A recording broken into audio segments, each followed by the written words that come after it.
Whoever warned about working with children and animals might have just as well thrown in close family members for good measure. Working alongside your nearest and dearest can be a risky business.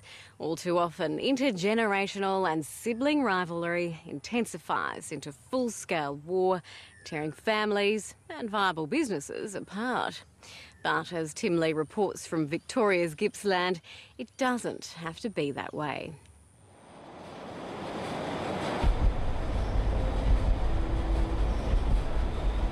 The world is full of tales of family feuds and falling outs, of loved ones wrenched apart at work because of work. Farming with its unpredictable seasons, fluctuating returns, and the passion of its practitioners can be especially prone to pitfalls.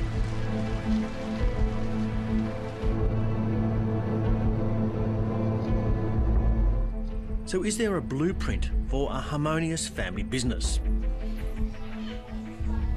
Well, you'd be hard-pressed to find a better example of a close-knit and cooperative clan than the Ingram family. We never set out with a goal of acreage or production or anything like that. We never set out that. And when we look back now and see what's happened, it is quite amazing what's happened in such a really short time, I suppose. We all love doing what we're doing, and it's just one of those things. It's just like Topsy, she just grew. Yeah. The Ingrams are vegetable growers on the renowned fertile soil of the Mitchell Valley in East Gippsland in Victoria's east. Like most successful family enterprises, this one is built on solid foundations. Some of this rich alluvial soil is 5 metres deep. It's beautiful soil. Mm. Well, it's pricey, but when you get really good land, it's cheap, really. Although we've paid a lot of money for some of it. But what you can do with it, that's the point. You can do anything with that country. And it's true. The Ingram family has done a great deal with it. Trading as Bon Accord, it's now one of the nation's largest and most successful family farming enterprises. At the head of the family are Max and Kath Ingram. Now in their 80s, they have 5 sons, 4 of whom, with their wives, work in the business. They always wanted to be farmers. The 2 younger ones, well, they were destined to be the same, I think. The middle boy, no way. So he went to Canberra and bought earth-moving equipment, and yeah, that's what he did. So how do you keep 4 sons on the farm? For a start, ensure everyone likes their job. Hey, pal, how you going? Ross does the office work on the trucks. Keith and his wife, Carmel, basically run the packing shed. Gerald does the harvesting machine, planting and so on. And Murray does the cattle, the loosen, and basically it's the tractors. Just evolved and happened. It hasn't been sort of pushed in any one direction that's what you've got to do. We've just sort of had a passion for it and just done it. We get along. Mum bashed our heads together enough when we were young fellas to sort of not argue with one another. A lot of people say that, you know, why don't you argue more with your brothers? Well, I think it's what Mum and Dad taught us, you know. You get further if you're looking after your brothers rather than knocking heads with them. The spirit of cooperation was instilled at an early age. I've always felt that when the children are small is where it all starts. They're never in competition with each other, and they never were allowed to count, well, he got 2 biscuits and I got 1, or anything like that. And it still applies today.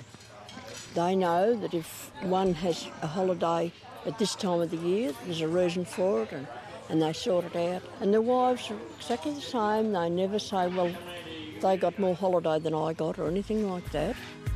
All too often in a family business, it gets messy when in-laws get involved. But not in this case. Because we're all living fairly close together, they do communicate very well, and they talk to each other what's going on and what their future plans are and what they'd like to do and how things have been going and which agents they should be using or not using and what their direction is. This is going to make a big difference to us in August and September, you know? Yeah, well, some of this is only 40%. They meet up home a few nights a week anyway and talk over the business They'll always discuss what they're doing, if they're buying tractors or whatever it may be, and they have to make decisions on their own, but they always make good decisions, and the other boys back them, and so do we, because they do make good decisions. Such as buying this newly imported French-made bean harvester, an investment that's already paying off. Beans are one of Bonacord's staple crops. Certainly improved our efficiency. A lot cleaner sample back into the shed.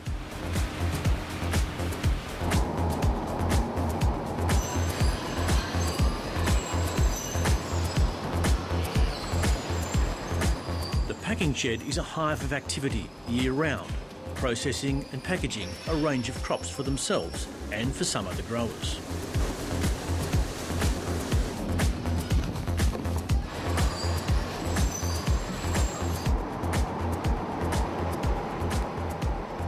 We work in acres. We own and lease about 2,000 acres here in the valley and a little bit on the hill country. We're growing about 550 acres of sweet corn, 750 acres of beans, about 800 acres of broccoli, 400 acres of carrots, 200 acres of cauliflowers, 80, 90 acres of onions. And then we do smaller things like we grow a few pumpkins and we grow some capsicums and chilies and things like that as well on the side, just to keep things interesting as a bit of a challenge. And horticulture is full of challenges. While this district hasn't been hit by the flooding that has hit so many other horticultural regions across Australia, the exceptionally wet season has brought its own set of problems. A wet and humid summer has played havoc with crops prone to mould, such as beans, broccoli and cabbages. You can imagine like looking into a crystal ball, but it's always pretty cloudy most of the time, subject to weather and everything else. So, but yeah, we try our best anyway. Good and bad vegetable growing is basically about weather. You get good vegetables with good weather and bad vegetables with bad weather, but you make your money at somebody else's misfortune. You know, and when the droughts come through here and we ran out of water, those other farmers prospered from that. Horticultural crops are freighted up and down the eastern seaboard, according to the growing seasons. The majority of it lands in Sydney. It's normally transshipped on from there to Brisbane if it has to go there, or otherwise it can go to Adelaide or down to Melbourne. As the Ingram enterprise grew, so too did the need for reliable logistics. Everything seems to happen often because we're forced to have it happen. With our first trucks, we had somebody actually just say they weren't cutting anymore, so we had to buy our own truck, and then that sort of evolved. And so was born the transport arm of the business. Opportunities arise, so you have to take them when they're there. Probably, 7 or 8 loaded out of the farm here most days through the week, and then other produce comes in from other growers and stuff like that, so it's a fairly hectic sort of a place to be. Every time they might make a comment that we're not going to grow anymore, we're going to consolidate and just work on what we've got and try to stabilise. It doesn't work that way. Another piece of land comes up for sale, and it's just not always the right timing, but the right opportunity to go ahead and buy that. A little over 50 years ago, Max and Kath Ingram moved to the district from Timbarra, a remote high country hamlet where they milk cows. Their young family needed schooling, and the climate of the Mitchell Valley was much kinder to livestock. But they'd paid too much for their land, said some local doomsayers. Somebody said, "Oh, that's too much, Never see your money again." They said, "He won't last, they won't last there." But we're still here. The family initially grew beans as a winter fodder crop. The cows got the shove when Ross and Keith came home to farm. They soon faced some big challenges. When they first started, I think interest rates were something like 22%.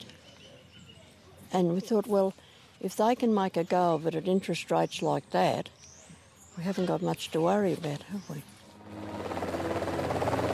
Then there have been floods.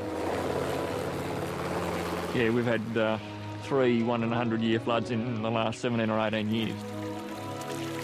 And droughts that stopped their irrigation water from the Mitchell River and slashed their crop production.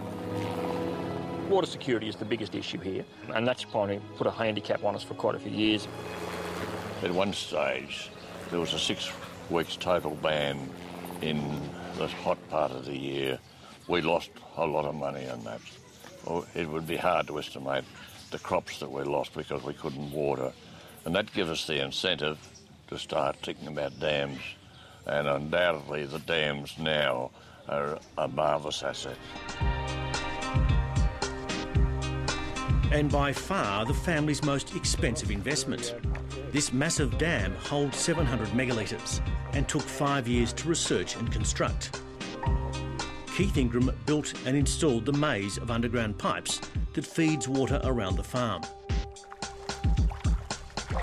The water is of drinking standard, meaning cleaner produce in the paddock and the packing shed. But now we find ourselves in a situation where if we do get a bad drought, well, we've only got half the water we really need anyway, so because of our expansion. So. All up at the moment, we'd have in the mid 250 people here with the transport side of the business as well as the on-farm staff, yeah. So it's a fair few numbers.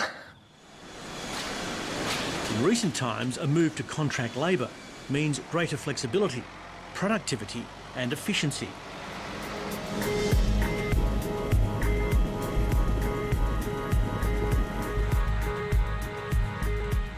We have an issue with getting rid of a lot of our waste product from out of the shed. So you're talking about the tips and the butts of the sweet corn cobs, you're talking about waste carrots and things like that. So if we were to dump them somewhere, obviously you'd have a pile as high as the MCG. So what we actually do is buy store cattle out of the Bensdale market.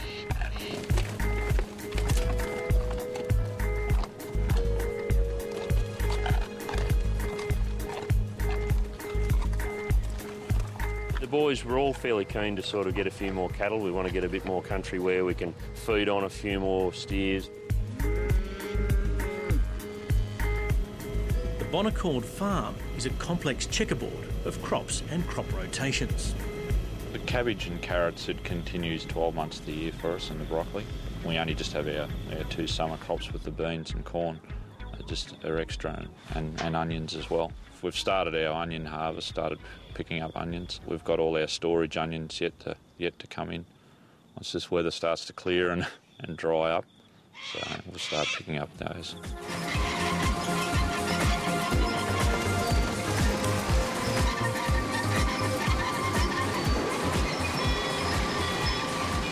We've probably got about a dozen or so varieties that are in the pipeline all the time, small trials, 3 rows here.